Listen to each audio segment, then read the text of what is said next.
En passant au collège, très rapidement, il y a un déferlement de haine qui va me tomber dessus du jour au lendemain. Noémie a vécu l'enfer lorsqu'elle était au collège. Pendant ses 4 années de scolarité, elle va être harcelée au quotidien. Ça a commencé en sixième par un surnom dévalorisant lancé par deux filles et qui très vite a été répété par d'autres élèves de la classe, a pris de l'ampleur. Donc je me suis retrouvée seule face à tout un groupe classe qui s'acharnait sur moi.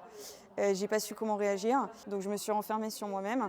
Un harcèlement qui l'a plongée dans une situation d'échec scolaire et lui a totalement fait perdre confiance en elle. Seuls les mots lui ont permis de garder la tête hors de l'eau. 10 ans après son calvaire, elle sort ce livre, De la rage dans mon cartable. Elle intervient surtout dans les établissements scolaires pour raconter son histoire et briser le silence. On a très souvent des élèves qui viennent nous voir à la fin des séquences pour s'exprimer sur des situations auxquelles ils ont eux-mêmes été confrontés. Donc ça permet de libérer la parole. Et c'est vrai que moi j'axe aussi beaucoup l'intervention sur le rôle des témoins.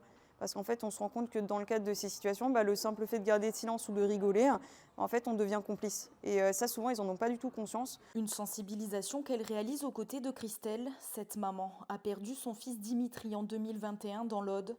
Il s'est donné la mort à peine âgé de 16 ans. On s'est dit qu'est-ce qu'on fait de notre histoire, parce qu'on entend des suicides tous les jours, de la souffrance de ces jeunes tous les jours. Et donc on s'est dit qu'on ne pouvait pas rester dans notre coin. Moi, c'était viscéral de vouloir parler à ces jeunes. Les deux femmes interviennent dans ce collège depuis plusieurs années. Une volonté du chef de l'établissement, très mobilisé sur cette problématique du harcèlement scolaire, d'autant que les persécutions se poursuivent désormais en dehors des murs de l'école. Je le constate de plus en plus tous les ans, c'est-à-dire que cette situation de difficultés personnelles continue sur les réseaux et même accentuée par les réseaux. Toutes les situations de conflit qu'on gère de plus en plus dans les établissements scolaires, sans parler seulement du harcèlement, mais de conflits en règle générale, naissent sur les réseaux ou se prolongent sur les réseaux.